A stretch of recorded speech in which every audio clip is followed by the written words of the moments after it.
caption. Good evening. Tonight we have as our audience Corey, Jessica, Christopher, and Nicole. And everybody knows Cora. Alright.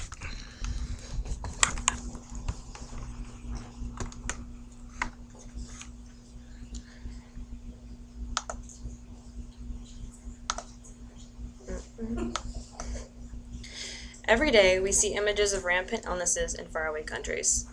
Illnesses that cause widespread pain and misery to their inhabitants, even though these diseases could easily be avoided by childhood immunizations. We see these images in newspapers and TV, but Americans would be shocked to see these events taking place within our own borders.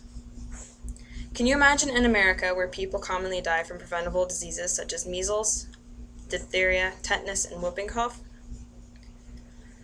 While that seems impossible, the growing trend of parents who are choosing not to have their children vaccinated is creating an opening for epidemics not seen in the United States in decades.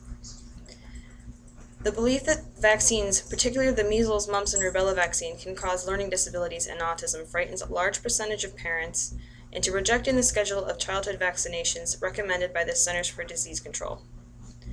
There is no proof that vaccines can cause any of these disabilities, and by skipping vaccinations for their children, parents do much more harm than good. The article that suggested that autism is caused by vaccines was declared fraudulent, and the medical journal that published it was forced to retract it. Yet we see the results of the panic that it caused. Currently, we find ourselves in the middle of the worst outbreak of measles in the United States in 15 years. In the state of Arizona this past school year, thousands of school children went unvaccinated due to parents opting out of scheduled vaccinations due to personal beliefs, according to the Arizona Republic. 3.2% of children went unvaccinated in kindergarten alone. These children had no medical reason to skip their scheduled vaccinations, and they had access to insurance and medical care. The main reason cited in this decision was the belief that vaccinating their children would somehow make their kids, quote-unquote, unhealthy. Like going green and going organic, skipping vaccines has become a popularized movement in America. However, unlike the first two, the third has devastating results, which many parents do not seem to grasp. According to the Arizona Republic, within the past 2 years, outbreaks of measles, whooping cough, and mumps have been seen, and according to the West J Med Medical Journal, unless the number of preschool-aged children receiving immunizations is increased, these types of epidemics will most likely continue to occur. Parents must have their children vaccinated according to schedule. Yes, it is the parents' right to decide what is best for their child.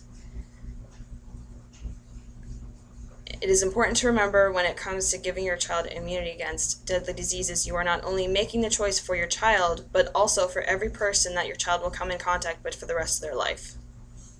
Once infected, a person who lacks immunity could spread disease to hundreds and even thousands of people in a single day without even realizing it. By creating a safety net of immunity against these diseases, not only school-aged children, but the general populace will be protected. If the recommended 90% of the populace remains vaccinated, with the exemption rate remaining under 10%, the chance of epidemic-level outbreak is drastically reduced.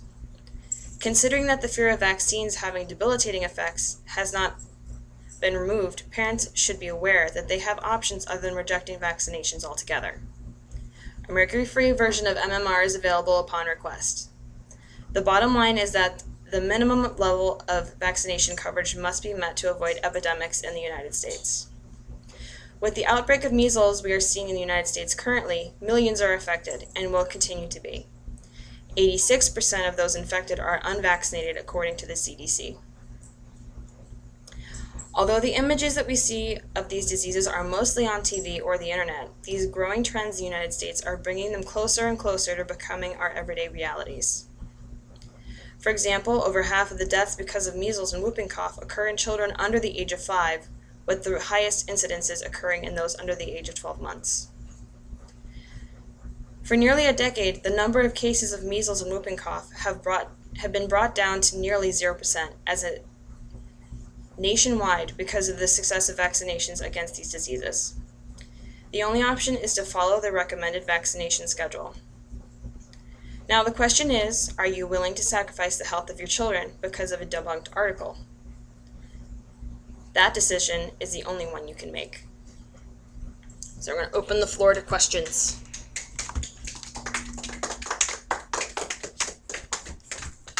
All right, folks, any questions? Chris.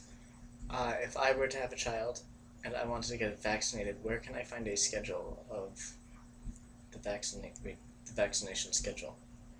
You can find that on the CDC website, the Centers for Disease Control, or you can talk to your doctor. Thank you. Any other questions? No? Nicole. What steps are being taken to try to, I guess, re-educate people about vaccinations and how important they are? Like, Mostly it's just doctor-patient conversations so far. The CDC is trying to publish more education materials for parents to try to educate them on the subject, try to turn around that fear of autism and learning disabilities. But so far there hasn't been a real organized movement for re-education on that. Any other questions? Nothing further. No? Okay. Thank you guys.